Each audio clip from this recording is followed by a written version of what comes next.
Bonjour à tous. Aujourd'hui, nous allons parler du sujet. Alors, qu'est-ce que le sujet dans une phrase? Alors, le sujet, c'est l'être ou la chose dont on parle dans la phrase.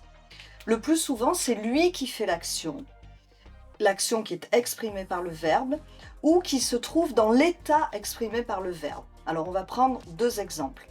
Quand c'est le sujet qui fait l'action, par exemple, les enfants arrivent sur la plage. Donc là, le sujet, c'est les enfants et c'est eux qui arrivent sur la plage.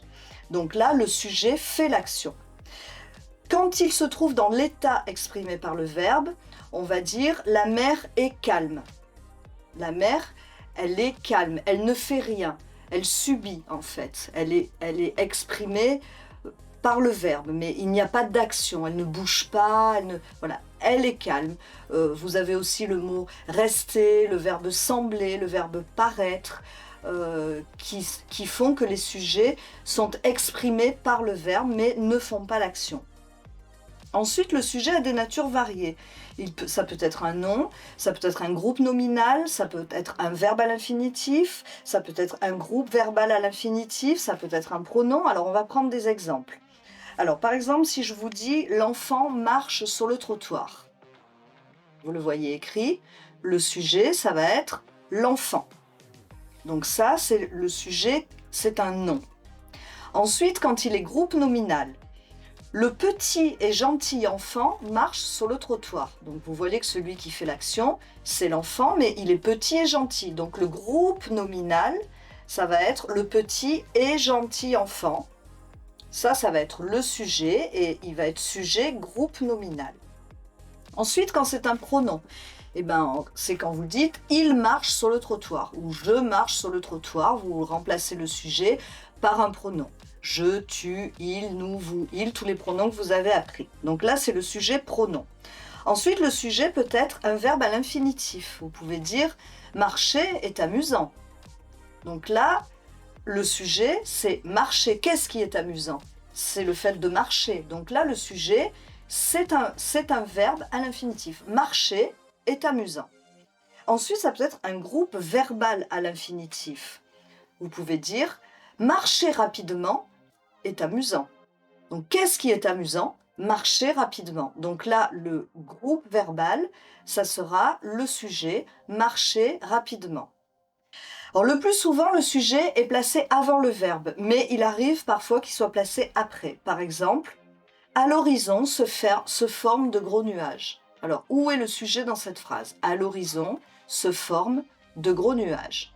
On va déjà trouver le verbe. Le verbe, c'est se forme. Et qui est-ce qui se forme? De gros nuages. Donc, le sujet sera de gros nuages. Et là, vous voyez que le sujet est après le verbe. À l'horizon se forment de gros nuages. Vous pouvez le dire à l'envers. De gros nuages se forment à l'horizon. Donc ça, c'est un sujet inversé.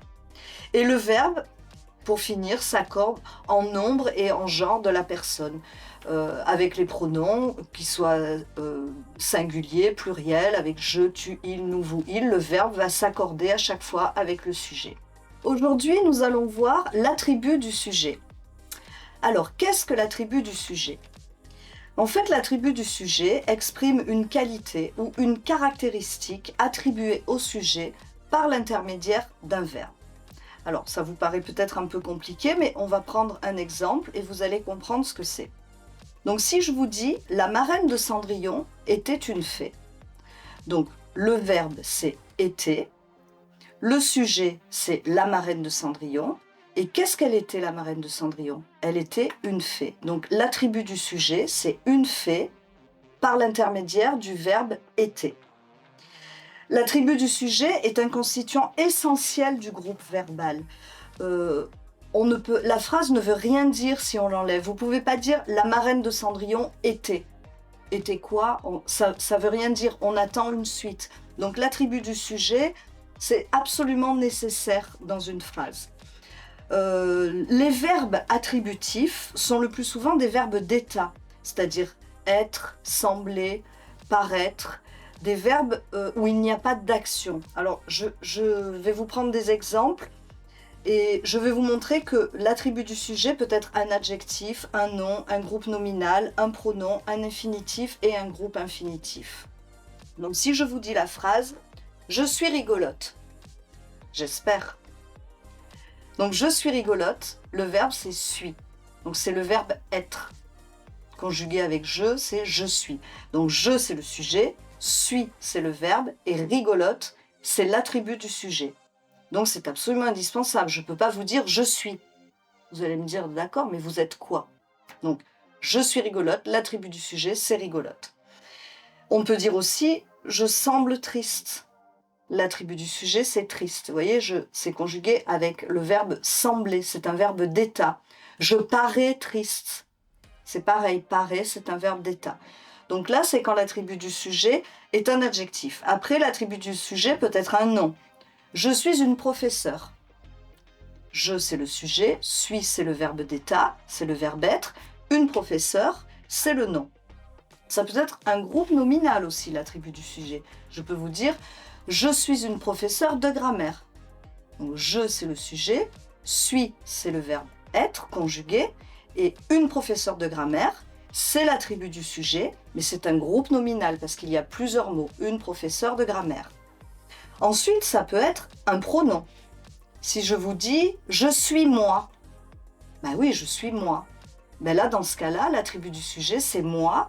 Et moi, on l'a vu, c'est un pronom. Ensuite, l'attribut du sujet peut être un infinitif. Je peux vous dire « mon plus grand plaisir est de lire ». Donc le sujet, ça va être « mon plus grand plaisir ».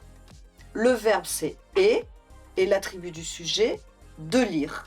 En fait, c'est quoi mon plus grand plaisir? C'est de lire. Donc là, l'attribut du sujet, c'est de lire. Et lire est un verbe à l'infinitif. Et ça peut être aussi un groupe infinitif, c'est-à-dire, je vous prends un exemple, mon plus grand plaisir est d'être votre professeur de grammaire. Donc, mon plus grand plaisir, c'est le sujet, et c'est le verbe, et d'être votre professeur de grammaire, c'est le groupe infinitif. Vous voyez, il y a le verbe être. Il est à l'infinitif, il n'est pas conjugué. Voilà, j'espère que vous avez compris. Si vous voulez télécharger la leçon, si vous ne l'avez pas déjà fait, vous pouvez cliquer sur le lien qui apparaît en bas sur la commode. Je vous dis au revoir et à bientôt.